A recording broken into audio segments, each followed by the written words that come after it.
Hey, I'm Dr. Casperson. I'm so glad you're here. Today we're going to talk about the myths of testosterone. I got about 5 we're going to go through. So thank you for joining me. Thank you for being involved, and thank you for wanting to learn more. So myth number 1 about testosterone, it's only for male bodies.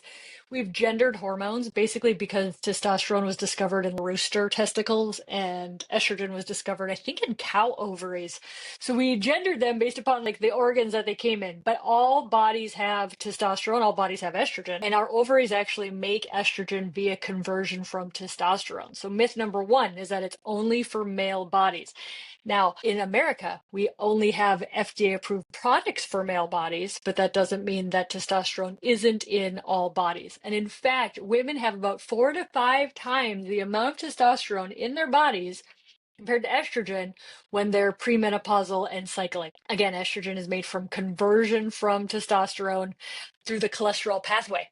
So cholesterol goes to, through several steps, goes to testosterone, goes to estrogen. So that's, and about 50% are made in the adrenal glands and ovaries, and then 50% is made in peripheral conversion of our tissues from other androgens. So myth number 2 about testosterone. Giving testosterone to women in America is illegal. I see that on my social media. That's not true. Now, what is true is we do not have an FDA approved female dose. So we're left to microdose a male dose or compound, but it is not illegal to give testosterone to women. And actually, it's hard to measure because again, we have to microdose, but some current experts think that about as many men and as women get testosterone in our country. There's actually a lot of women who are on testosterone. So we have no FDA approved dose. Hopefully this will change in the next couple of years. And it's usually not covered by insurance, again, because we don't have an FDA approved dose. So myth number 3 for testosterone is that taking testosterone will turn you into a man. That's not how we make men. That's not true.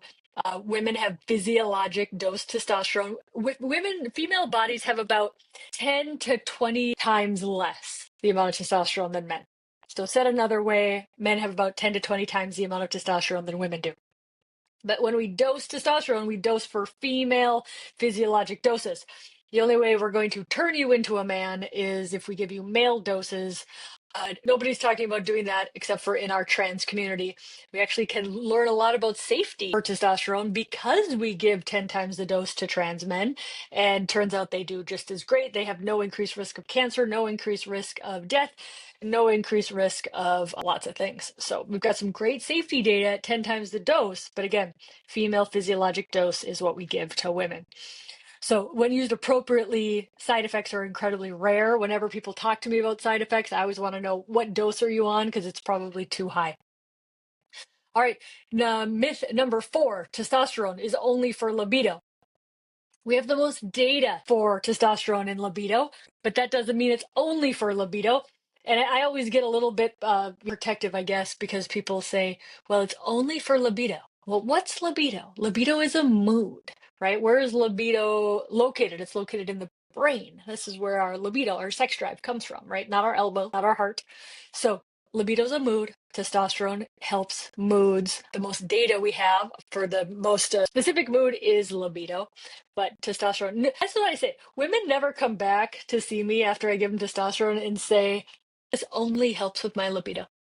Usually it's many other mood, cognition, energy, and really the classic feeling like myself, which is not a medical term. It's very hard to measure, but a very common thing that women say is, I just feel more like myself. All right. So number 5, our 5th myth, and thanks for sticking with us, testosterone therapy can't be used in premenopausal women, or the other part of this one is that testosterone therapy will affect your fertility. Actually, in a lot of fertility clinics, they use testosterone to improve fertility. So more data is on postmenopausal women, but it's quite safe for premenopausal women. We have data, especially for libido in premenopausal women. And again, I think this goes back to maybe another myth is that menopause is where the testosterone falls off a cliff. That's not true. Testosterone decreases starting from in your 20s. You have about half the amount of testosterone in your body in your 40s.